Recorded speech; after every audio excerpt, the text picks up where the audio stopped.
Yo, people, welcome back to another episode. And we hope another episode that will warm you up in this freezing cold weather we're having of Chat G&G. This is Gags Tandon over there. Is Mr. Grizz Khan. And we are here to talk about all things Liverpool. And we may disagree on a couple of things today because chatting behind before we went live, Gags, you I always think when people take off their glasses, right, and start cleaning them, right, like you started, do what you was doing because you was cleaning your glasses and you was talking. I'm I always Superman now. think when people take off their glasses when they're about to make a statement or say something, they're about to get very serious, and it's a rant coming along. And that's exactly how you started off. And I stopped you in your tracks because I said, listen, let's take this into the show because we could have a chat and a debate. And this is what it's about. Chat G&G. People, welcome back to the stream. Hope you are all doing very well. Like, subscribe first and foremost, whoever is here. And whoever comes in, the first thing you do when you go into someone's house is usually go abide the house rules. And our house rules are the only house rules we have. Nothing else. Is just to like the stream. Mr. Gags Tandon, how are you, sir? I know how you are, but let everyone else know. How are you? I'm not happy. I am not happy bunny today. Not a happy bunny today. Is there Because a reason? I'm the most upbeat and positive of Reds that you can find. And, I Right. don't have a problem with the manager. And in fact, I don't have a problem with most things at the club. But the one thing that annoys me is when we don't help this team out. I love this team. I love the players. I want them all to be super successful.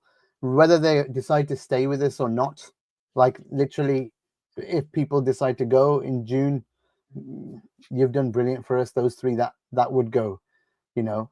Hopefully they don't. I'm just saying if they did, I'd it wouldn't be a negative. I wouldn't be negative towards them. I think they've given me some of the best times of my life, and I've, watched Barnes, Beardsley, Houghton, and Aldridge in the pomp. But the joy that Mo Salah, Sadio Mane, and Firmino gave me was amazing. So if you could give Firmino and Mane a send off and not hate them, why wouldn't you do the same for these three?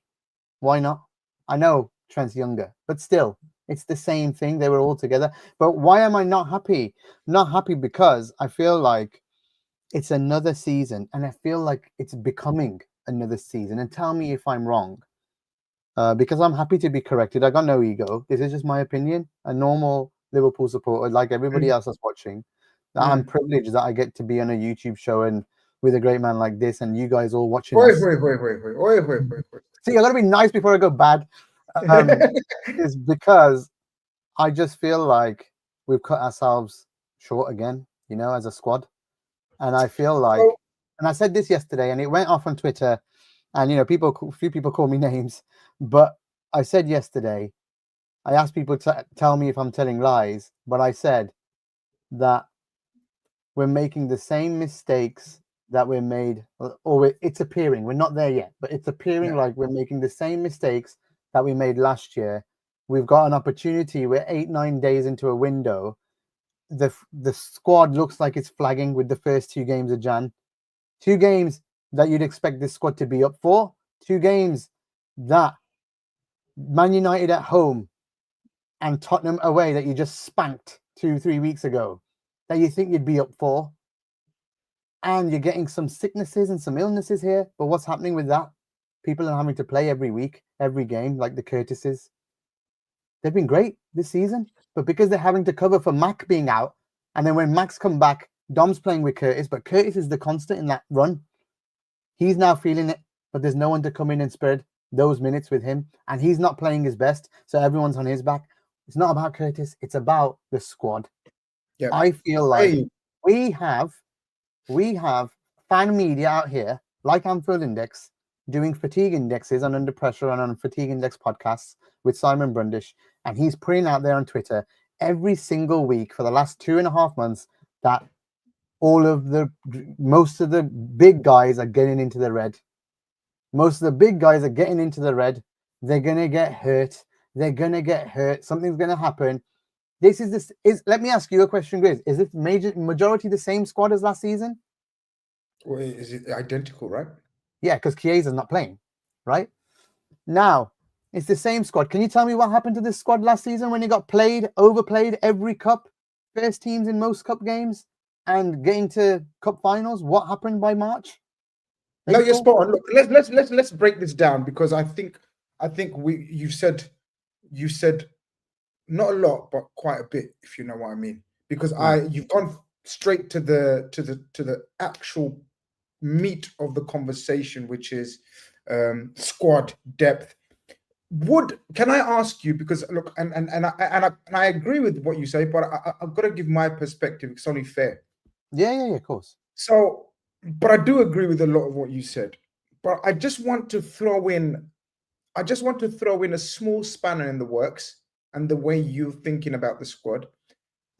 I 80% agree with everything you said. The only 20% or so I want to ask you and disagree, not disagree, but is the slot factor.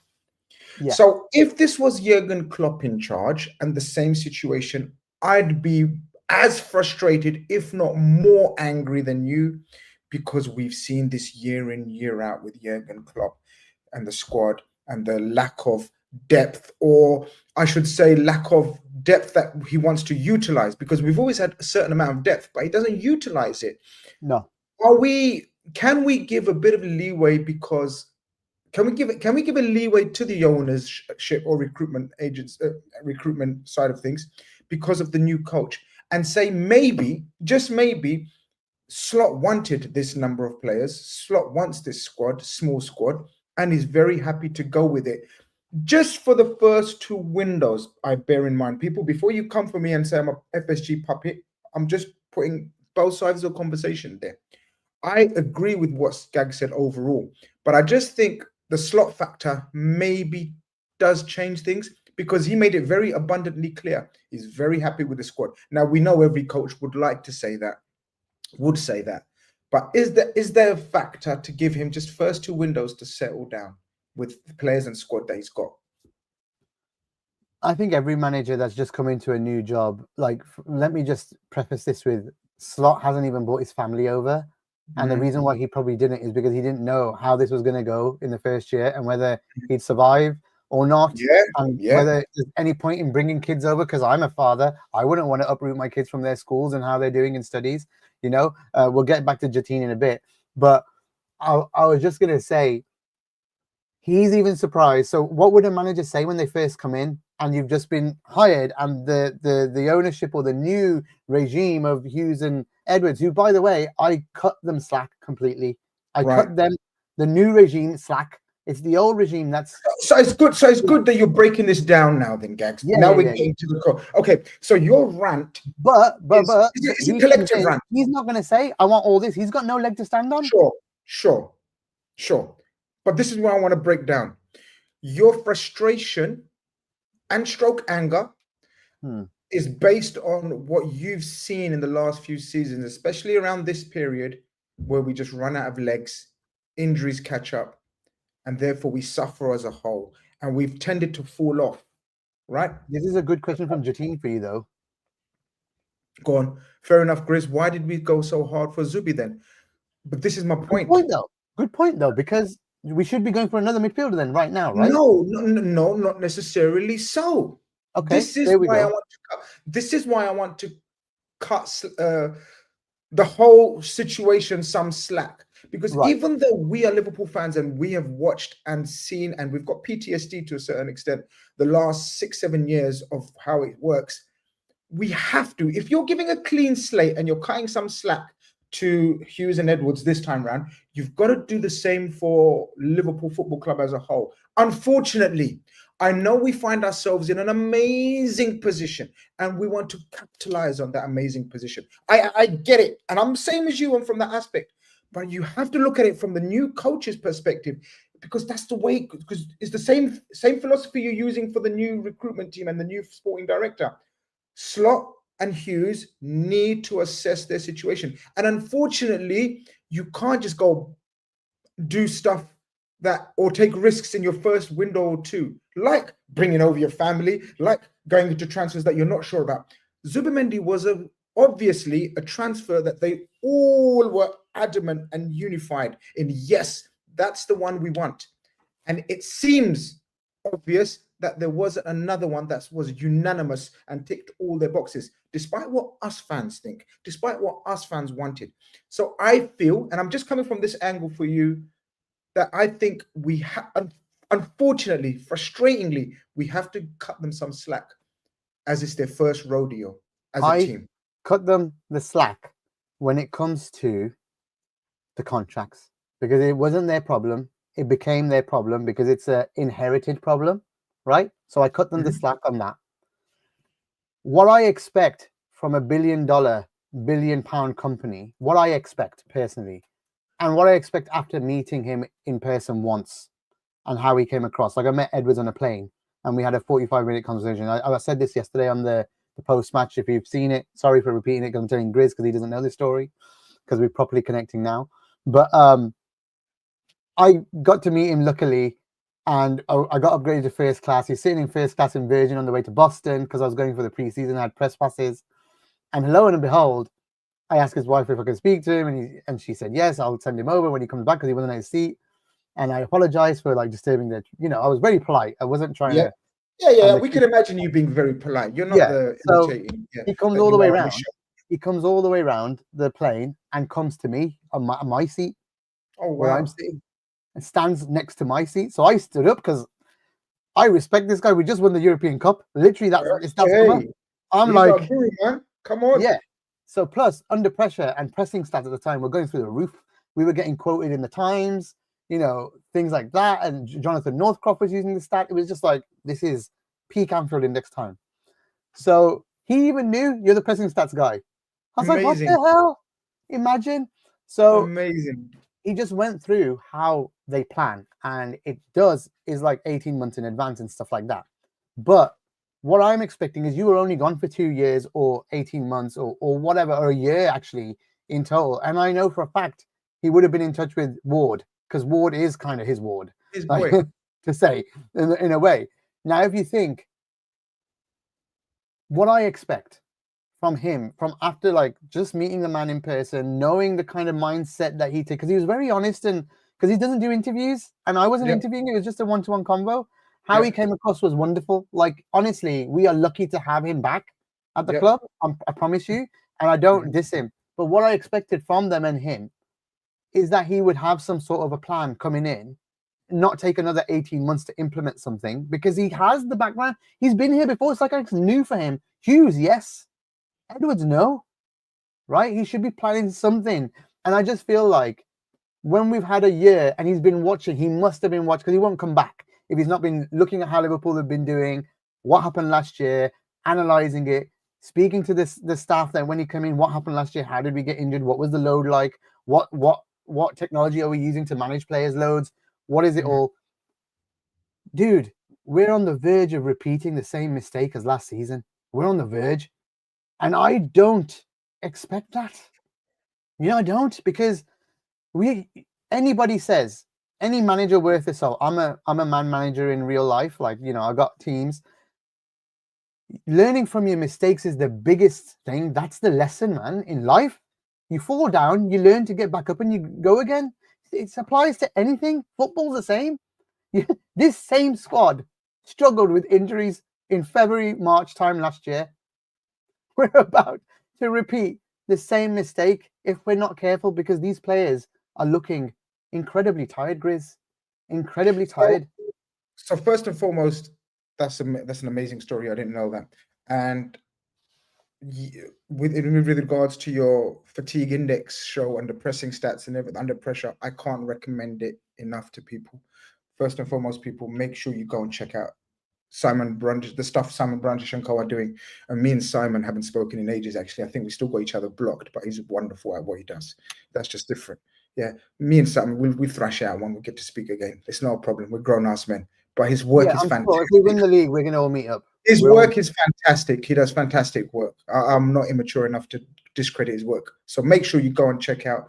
Gags, give that a plug because that needs to be plugged. Yeah, Under Pressure is on Anfield Index Pro, anfieldindex.com/join. It's behind the paywall, but you can listen to 30 minutes free every week just to see how it is on it's any so platform. informative and educating. It's magnificent. Now, I agree with you, as I said, in terms of potentially looking like repeating the mistakes, okay?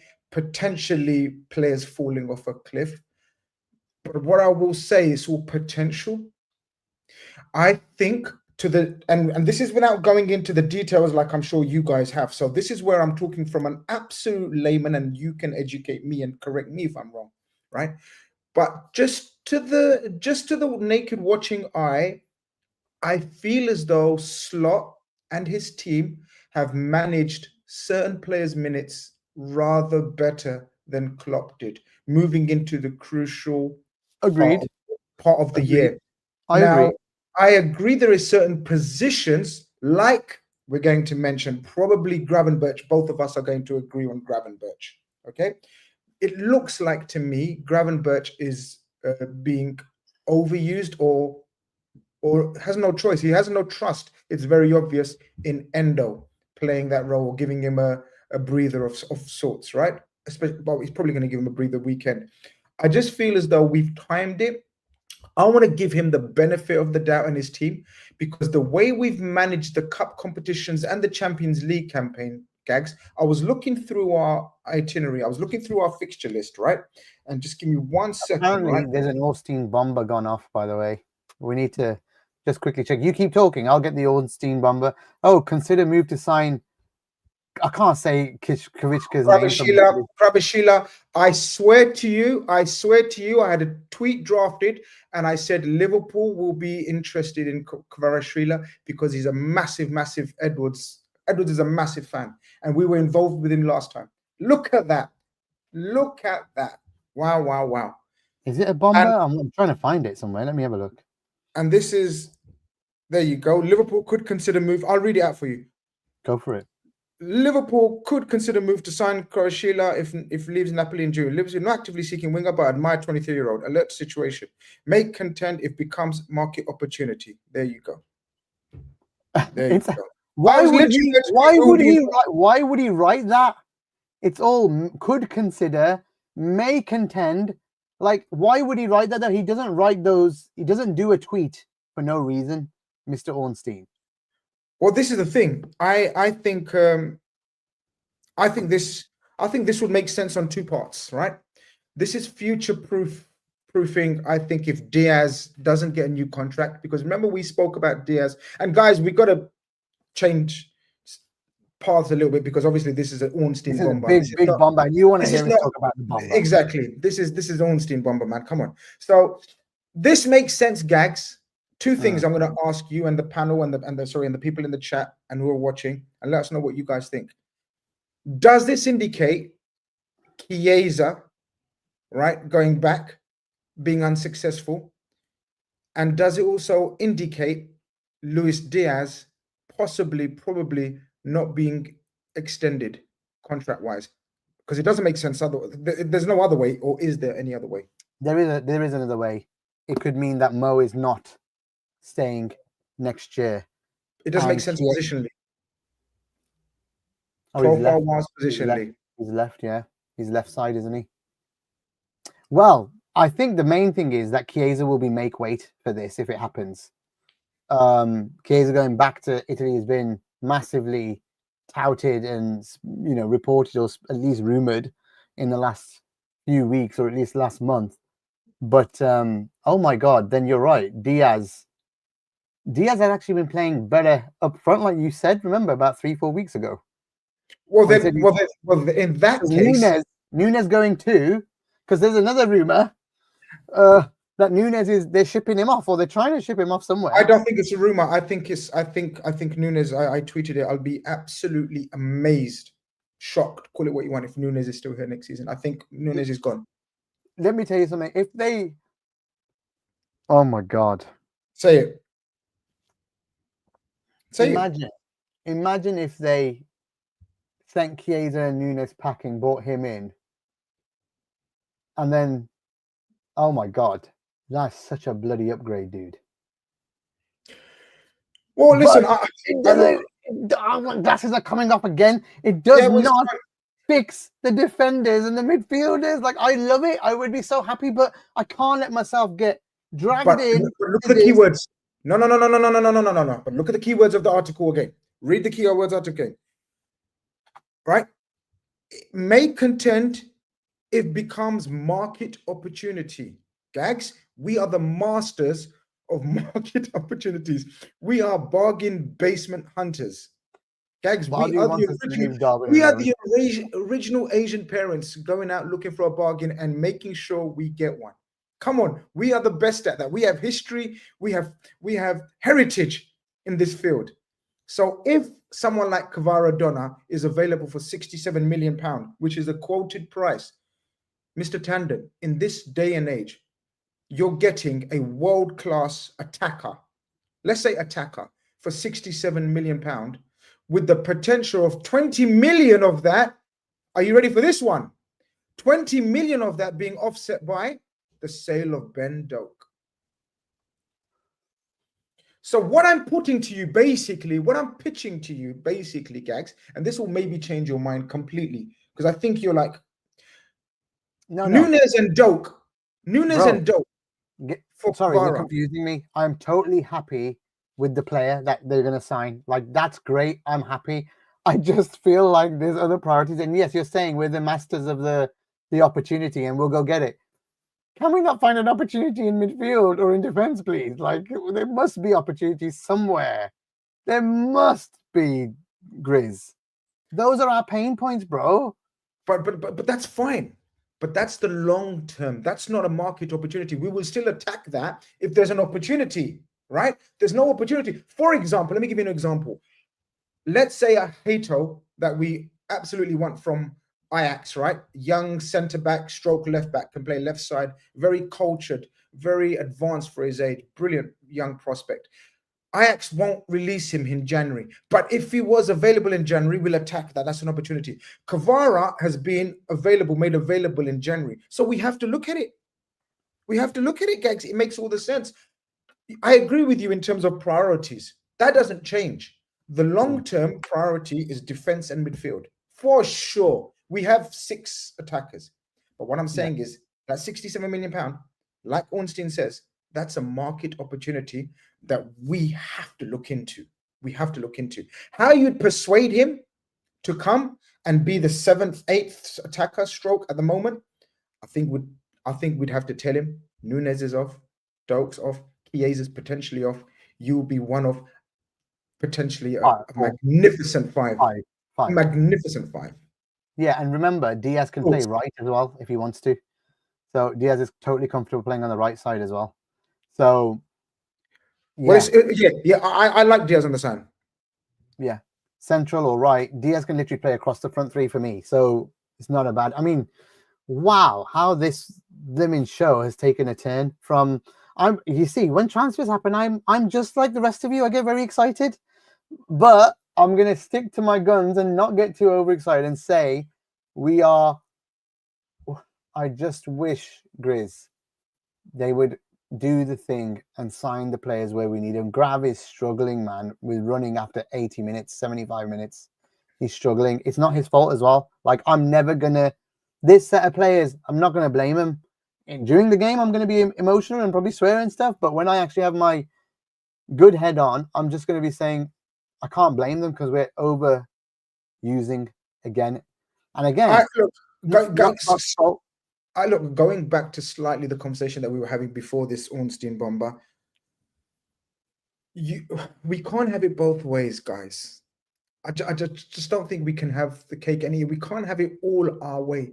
If we're saying, and like you're saying, you thought Edwards is this guru and he was the mastermind behind the resurgence of Liverpool under Klopp and Edwards and that team, and the way they recruited and the way they analyzed data and the way they crunched everything and got numbers and bargains and everything, then do they not deserve to let them do their work in silence and in peace? I agree. that is from our side, it's frustrating because he's come back after 2 years. But I disagree with you. I think he's the type of guy that's so busy and he's so focused. And obviously, I don't know him on a personal level at all, but he comes Well, neither across, do and I. most people are so focused, so focused and like laser focused, right? I don't think they've got time to keep an eye on X, Y, Z, everything. No, I no. think Edwards does need the proverbial feet under the table time, and Richard Hughes and Arne Slot. We keep forgetting Arne Slot in the whole of this conversation. Arne Slot, has to have the final say, in my opinion, in terms of what he wants to do. Because Endo wasn't sold, yet he doesn't trust him. What's the point of keeping him then? It's weird. This is the point I'm frustrated with most. I'm frustrated, but with different aspects than you. So Mateus says, by the way, he says Kvara and Mamadashvili are countrymen, right? 4G chess. Wow. Oh, Wow. That's an interesting point to make as well. who We do like buying teammates from the same country. all the same team previously? What Diaz cannot be starting nine week in, week out. Absolutely not. Diaz is likely gone if Kvara. That was your first thought. That's my first thought. Ben's agreeing with you. Is there anybody else that we could swap with Darwin or bring in from somewhere this summer that maybe played with? That's played with. No, stop. No, Darwin swap. Sorry, we sell Darwin. Is there anyone else that we could bring in that's played with? How do you say this guy's name? I can't say his name. The guy we might go for. Just call him Kvara. Kvara, right? Who We're gonna call him was Kvara. a great link up with Kvara at Napoli? What was his name again? What's in him? Where is he again? And he's got a release clause as well. He's playing in Turkey at the moment and he's available. Can someone let me know the release clause of Osimhen? I think it's in the region of around 70 million as well. I may be wrong. Someone correct me if I'm wrong, but check out the release clause of Osimhen. Omar Mamouche, I think, is on the verge of joining Man City, guys. Sam, thank you for your contribution. I think he's all primed to go to Man City. I like Kvaradona. I don't think. Well, there you go. There's another talking point. Yeah. So it's emerged today. It's emerged from Sky Sports. 2 reporters from Sky Sports, and the reason why I take interest in this is the second reporter reported it is Mark. How do you say his name? Mark McMahon. Yeah, that's fine. It's from Sky Sports, guys. The reason why I took a little bit more notice than I would of when he says something, it may have weight behind it because he's a very good friend of Julian Ward. How's that for a bit of linkage, bit of connecting the I's and the dots and the bit of linkage? So when Mark McMahon, or I can't remember how you say his name, they are very good mates with Hughes and Ward. They know each other very well. Victor Osimhen's current release clause is 90 million euros. How much is that in pounds? Gags, you're the numbers man. 60 to 65, I reckon. Nah, more than that. 90 GBP. 90 euros in pounds. 70. Yeah, you're right. 75. So I was right. Release clause is 70 million, guys. And that is, in this day and age, for an absolute bagsman, Osimhen is probably one of your most sought after strikers in world football right now. Imagine if they did it. Imagine if they went for something like that because Mo's going and they just replaced it with a whole new strike force. Here you go. Everybody else can fit. Gakpo and Diaz can fit around him. I think everybody would be a little bit like, okay, that's fine. You're mentioning Mo, and I was going to say something positive about the Mo situation, but no, Mo's not going. So I don't know how that will work. What were you going to say? That's positive. Well, we'll get to it. We'll get to it. I can't share my bomber with the great Ornstein. Come on, let's just. Well, I was disappointed in Mo this week. Okay, go on. Because I don't agree in backbiting on Twitter for footballers. Yes. I just don't. Yes. No, I don't agree with it. I think what suits Mo is that he's awesome and he's a great human and he's, you know, everything, and he's been so brilliant this season that he's been answering all the critics on the pitch, and he should continue to do that and not get wound up and bite on Cara. You know, like, it's not like I'm supporting Cara. Let's be honest. But I think, you know, I just don't want. I don't look. I'm disappointed that he did that. It shows me that they're rattled. Grizz shows weakness to me.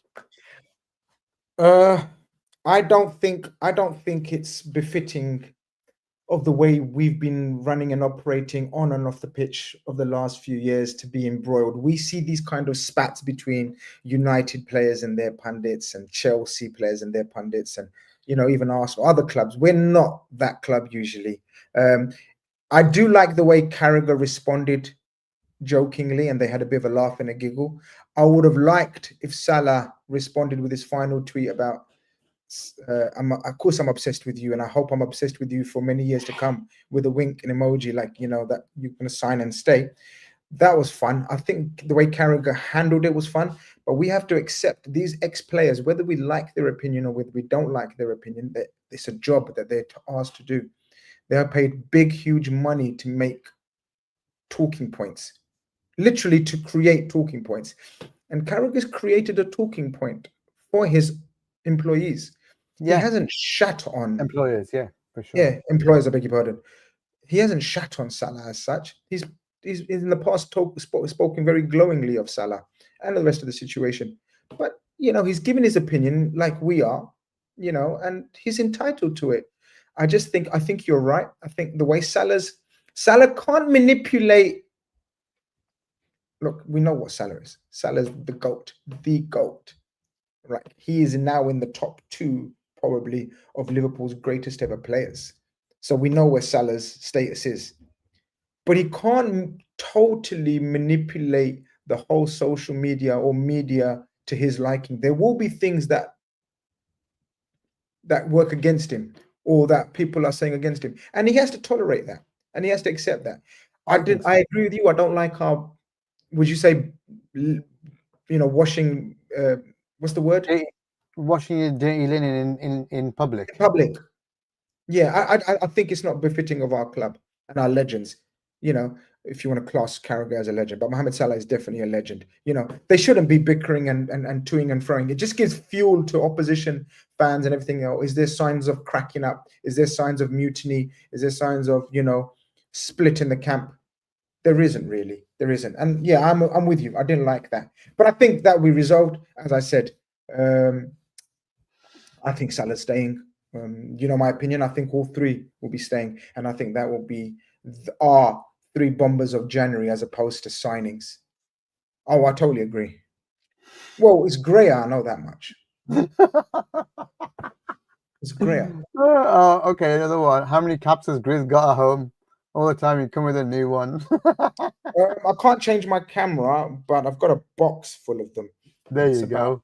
There you go. Big, massive box. Oh, sorry, I got it wrong. Dirty laundry in public. Yeah, I don't know what you was talking about. I just agreed with you because I didn't know otherwise. So. I thought it didn't make sense. I just thought, okay. See, you know what? Ornstein's cheered me up, man. Like, I was in with a bit, and to be honest, you have as well. Like, I like to have the positive. I'm not a. I don't like. No, I get it. No, I get it. I get it. I understand. I understand. Otherwise, and I love. I understand why we would. I understand why we would be down after the recent couple of results. I understand that completely. It's not just the result; it's the performances more. You know, if we played well and we lost, and if we played well and we drew, like absolutely amazing, then I wouldn't be concerned, because it's like we're still playing really well. The fact that we've just been really like not ourselves. Should I say not ourselves? I wouldn't say. It's fine.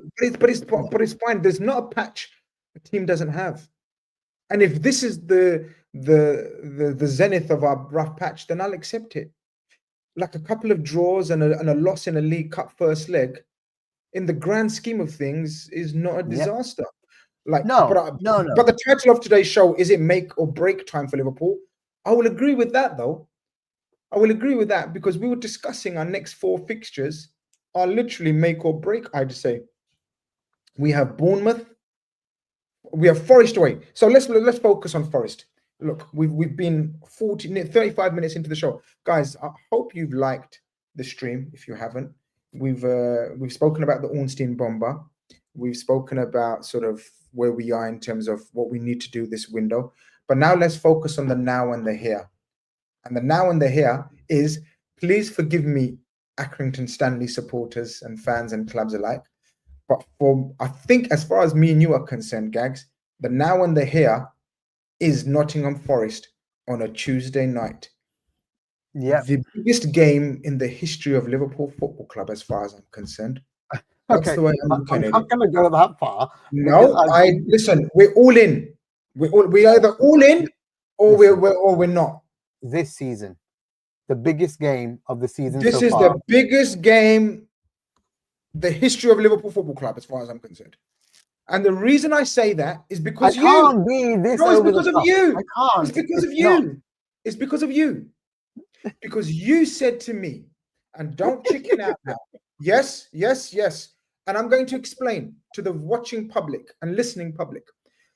Gags Tandon of Anfield Index said to me before we went live, Grizz, if we beat Nottingham Forest, the Premier League title is coming to Anfield.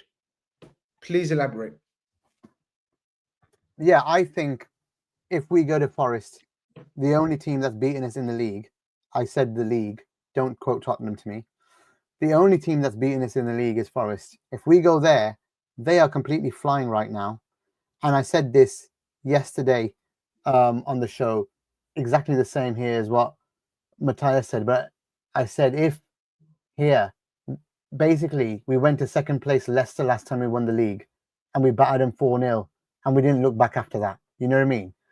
But I think it's exactly the same thing as then. We go there, we win. The boost you get from beating a team that's flying high, doing well, that beat us earlier in the season, so has something over us. There's a revenge mission in this as well. I think they won't look back after that. 9 points clear, one game in hand. Arsenal falling all over the place at the same time. I think that's the season. This is the point where we could take off. It's that important. It's that important. There's one way to prove me wrong with my theory that we're about to go into that downturn is by going to Nottingham Forest and winning. That is the thing they need to do to prove it wrong. But if we go there and we lose, it adds more fuel to my fire. And I don't want to be right, dude. I don't want to be right. I hate it when people just want to be right. I want to be wrong. I want Liverpool to win. That is the point. I want Liverpool to win everything. But I'm scared that there's this downturn coming because of the squad, because of where it's at. And I want to be proven wrong. And I want the players to prove me wrong. And I want this club to prove me wrong. I see. I think you're speaking from a lot of PTSD. Personally, I agree with it. And I can totally understand it. The only thing I'm not going full your mode is because of the factors I've said. For example, before Ornstein rudely interrupted us.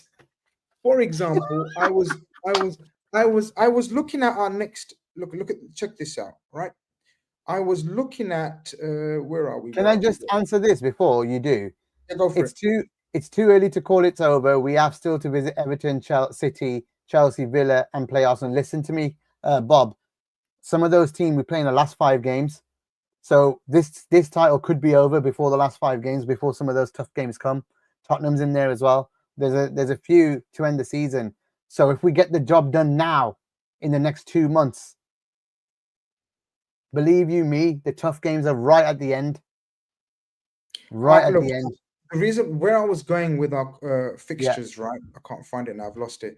Where I was going with the fixtures, here we are, right? Is look at the amount of resting and rotating we can do potentially, guys. And this is where I'm willing to give them the benefit of the doubt. I think it could be planned perfectly. Of course, it could be planned disastrously and we could fall off a cliff because of injuries and tiredness and fatigue, right? But for example, we have Accrington this weekend. I don't expect any first-team players. Then we have 2 games which will be important. Excuse me. Okay. we have Forest and Bournemouth. Okay? Sorry. Yeah, we have Forest and Brentford away in the matter of 4 days. Okay? So that's the split of 2 games we have. We have to be gearing up for those 2 games in 4 days.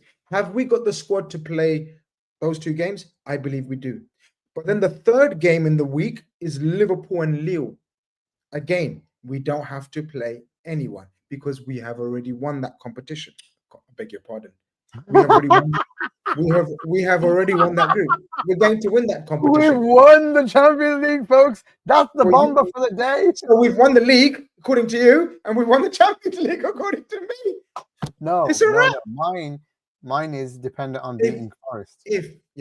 So look, 2 games. So the next 4 games, right? Which usually you'd say, oh my God, 4 games in 10 days. And on top of the fatigue that you're mentioning, it would be problematic. That turns into No, you've got a fair point. That turns into 2 games in 10 days, Gags. We can do 2 games in 10 days, right? But then let me finish. Let me finish. There's no evidence. No, Grizz. There's no evidence that Slot rests enough. There's been no evidence so far. There will be, because tomorrow we will find out. And in that's the Champions different. League, you can't compare Accrington Stanley to a Champions League game. No. But what I'm saying is, we have to give him the benefit of the doubt that was strategically planned. The reason for going so strong in the Champions League, even though we knew that we've qualified, is for these 2 games in the busiest time of the year when the players will be fatigued to be having offs. Guys, we have to give them credit that they've planned it this way. If they turn around and totally slap me in the face and he picks a strong team versus Lille at home, then I will say problems, issues, potential issues have heightened. Right now, I think that has been strategically planned to make it not 4 games in 10 days, but 2 games in 10 days. And then after that, we have Ipswich at home, PSV at home, away, which we won't play any players. And we end that horrible run with Bournemouth away. So I think where it's potentially 7 games in the matter of 2 weeks, it's really 4 fixtures that we're honing in on 2 weeks. I hope you're right, bro. I think it's perfectly managed. I genuinely do. That's what I was hoping, but I just don't see it. I see him being and making the same mistakes that Klopp has been making about playing the first team every chance he bloody gets, you know. And Arpan Biswas here, I've said your name in a very Indian way, my friend, my brother. Forest and Brentford are going to be very tough games. Klopp's teams fell apart during these games, but we have a fittest squad relatively. But issue is Slot is not trusting players like Elliott and Endo. So let's go to that point now. We've talked about us guys. Elliott and Endo, you talked about that little point there, that the trust. Where does that's part of the problem, dude, because these guys could have been getting minutes. By the way, there's nearly 4,000 people watching, but you're all majority on Twitter. Come and join us on YouTube. I've quote tweeted the link at Gags Tandon.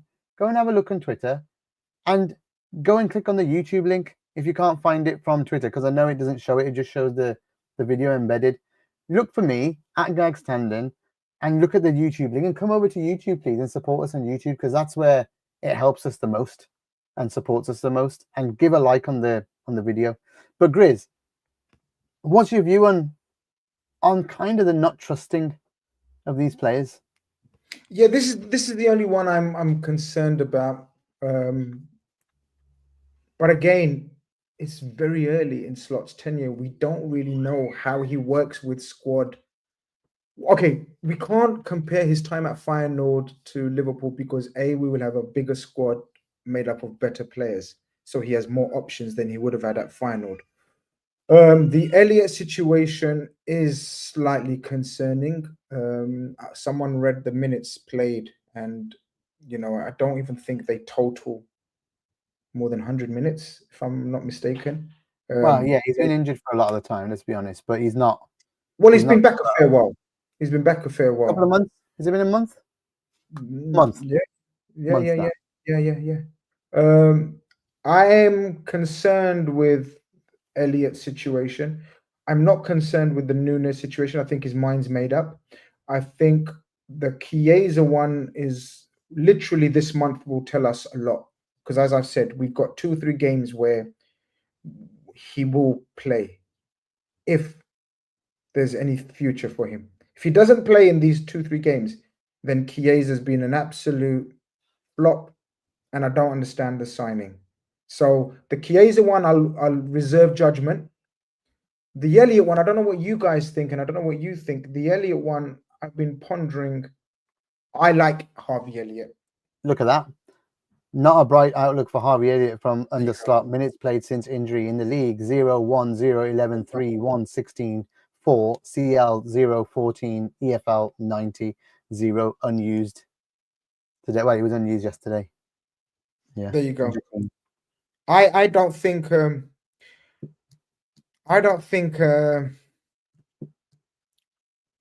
just like Endo is not a slot type player, it's very apparent. And just like he doesn't like doing things like playing Gomez at left back, I think Elliott could possibly not be a slot type player, and we have to accept that and deal with that accordingly then. Because if that's the case, doesn't matter if I like him, you like him, XYZ likes him. If Slot doesn't like him or rate him, then what's the point? Am I right? Do you agree? Yeah. I totally agree that if he doesn't like him, then what's the point? You know, we should. Do we need a bit more longer body of evidence? I mean, Jatine, thank you very much for that stats and facts. But again, I think this next month will tell us a lot of where he sees Elliott. Wow, unless he leaves this month. Can't see it. Dude, at the end of the day, there'll be a value on his head. And if we could swap him with someone or somewhere, going down to London at least, if there's any midfielders down south that would do a job for us, or at least Slot likes, give us some minutes. I don't know. I can't see it. It's we'd be risking even more. You're talking about squad depth and rotation and abilities and possibilities. I think Doak is the one that leaves for money this window. I think Doak is 20. Obviously, they must be agreeing a buyback or a sell on or something. But we don't really do buybacks. I was thinking about this. Can anyone tell me if I'm wrong? I think we're very notorious for sell-ons, and we do some great sell-ons, and we've had some great. I've never seen a buyback actually, but I don't think we've done a buyback. And I think Doak will be another sell-on as opposed to a buyback. I could be wrong, but let's see. I don't see any other departures apart from Doak. I don't think it's a time or a place in the situation to be selling anyone else. Don't know what you think. Well, if he's not playing, sell him. Elliott, you're still talking about? Yeah. No, if he's not playing, no, he's gonna. That's what I mean. He's gonna be utilized this month. I think it's been strategically planned, guys. Gags, maybe I'm bigging up the hierarchy and the management and the coaching too much.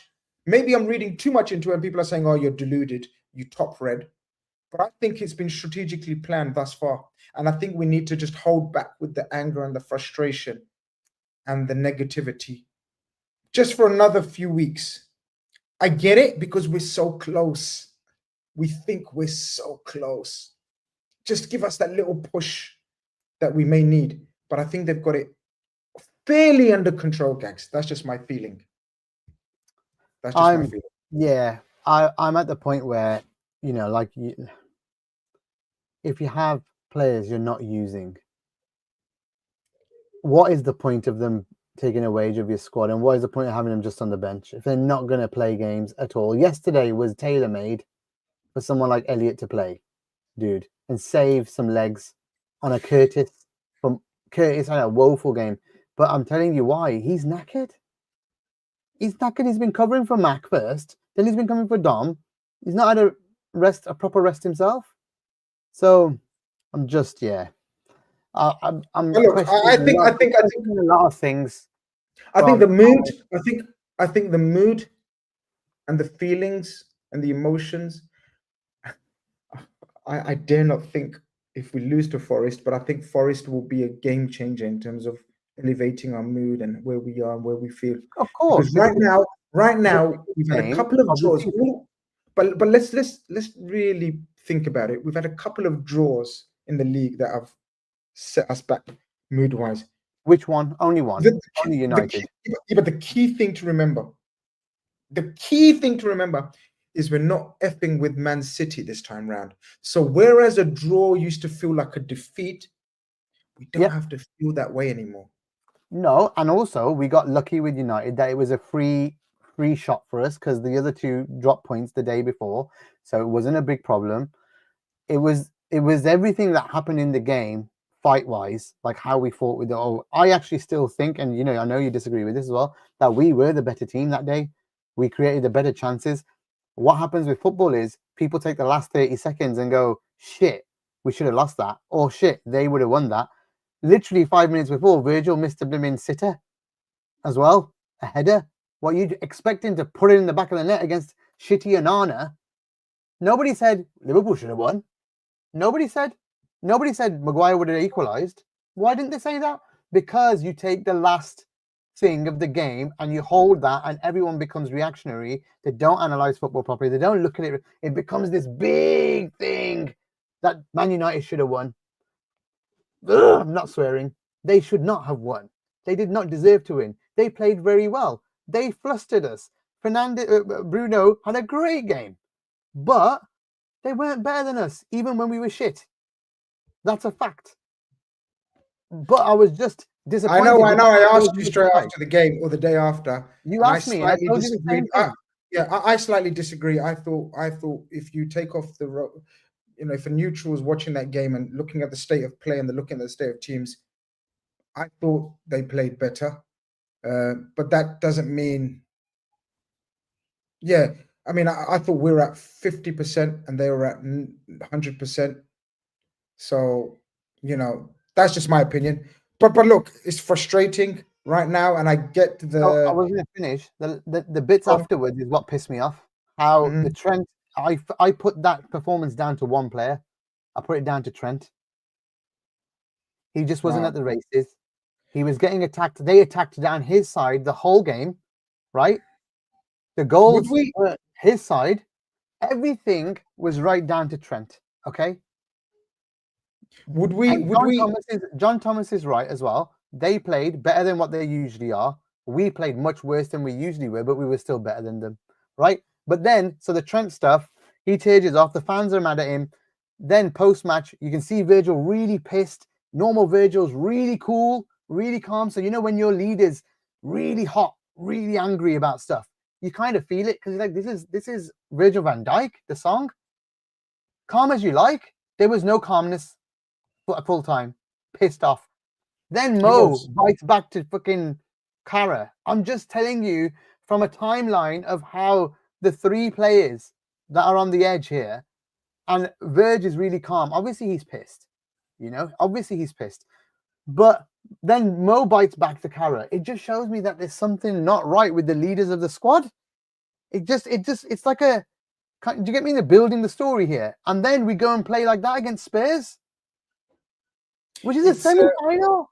Full first team. Listen, Grizz, against a half-baked Spurs. Half-effing-baked Spurs. Well, their goalkeeper was inspired. Gags. Let's give them a bit of benefit of it. Yeah, we shot everything in his arms. He's going to be inspired. No, his whole performance was inspiring, making his debut, and it happens to us. How many times has it happened where a goalkeeper suddenly, becomes Lev Yashin against us and so composed and a brilliant. I get it. This is my view. Obviously, I'm not expecting anyone to agree or to disagree or whatever. I'm just saying that I'm putting this together with evidence of what I've seen and what the rattle is. And it feels like we're rattled, but yet we're top of the league. We're top of the Champions League. We shouldn't be rattled by anyone or anything. You can play badly. But this is my point. We're going by past history and record. And if it was Klopp and his regime and his coaches, then yes, it would be very alarming.